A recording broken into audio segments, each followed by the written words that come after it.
Ah, moi, mon métier me plaît beaucoup. Surtout le côté créativité. On doit innover, mais il faut que ça serve à quelque chose. Moi, j'aime bien. Le réfrigérateur. En plus, c'est vrai. Mais non, mais j'en parlais il n'y a pas très longtemps avec un collègue.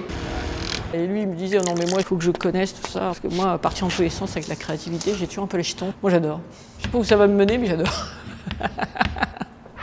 Je suis Jeanne-Marie Membray, ingénieure de recherche dans l'unité Sécalim, centre INRAE, Pays de la Loire. Le Campilo, il crève du gène. Là, au niveau de l'échaudage.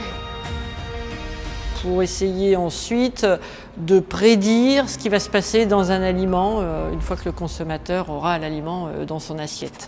Ce qui est super sympa avec Jeanne-Marie, c'est la quantité de brainstorming qu'on a réalisé en vue de concevoir un design expérimental robuste et pertinent. Assez longtemps, et en plus parce que j'ai travaillé dans le privé, on va dire que la répercussion c'était pour les industriels. C'est vraiment les aider à formuler correctement les produits pour être sûr qu'il n'y ait pas de contamination microbienne à la fin. Alors j'ai adoré travailler avec Jeanne-Marie, mais en tant que supporter du PSG et elle supportrice du LOSC, et vu qu'ils nous ont volé le titre l'année dernière, j'ai un petit peu plus de mal à travailler qu'elle maintenant. Maintenant, c'est plutôt le consommateur. On ne veut pas qu'il tombe malade. C'est cela. Alors, c'est quoi? C'est la gamma. Et puis les pouvoirs publics, parce que s'ils veulent prendre des décisions qui ont un impact, il faut pouvoir quantifier. Et donc, l'aspect modélisation est utile là-dedans. Si Jeanne-Marie, masaya siyang katrabaho. Nakaka-pressure minsan pero masaya. Salut Jeanne-Marie. Ouais. Super, tu tombes bien. C'est les résultats, les derniers.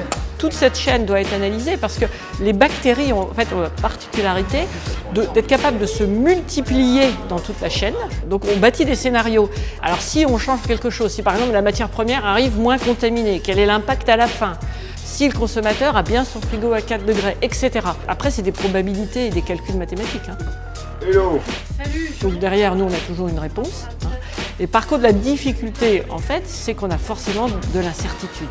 Une fois qu'il est bâti le modèle, en fait, on veut que les décideurs puissent s'en servir. Et donc, pour les aider à prendre des décisions, c'est pas toujours très facile. Franchement, depuis que Jeanne-Marie est arrivée, ça décolle. Ah, ça y est, c'est la séquence 30 secondes. Alors, il faut que je vous montre quelque chose.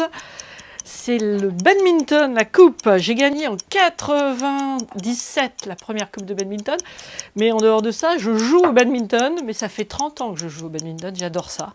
Et j'ai joué beaucoup avec la DAS, parce que je trouve que INRAE et ADAS, pour moi, c'est associé, quoi.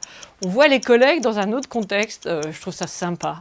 Et donc le badminton, ça me permet de me défouler un peu.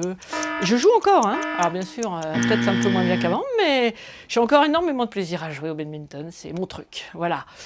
J'espère que je n'ai pas été trop longue, mais enfin je suis intarissable sur le sujet. Michel, bonjour. Et j'ai un truc à te demander au propos du rapport ANSES. Yes. Tu l'as lu? Oh bah non, jamais. Ah non, jamais. Tu sais qu'il est comique. Ah!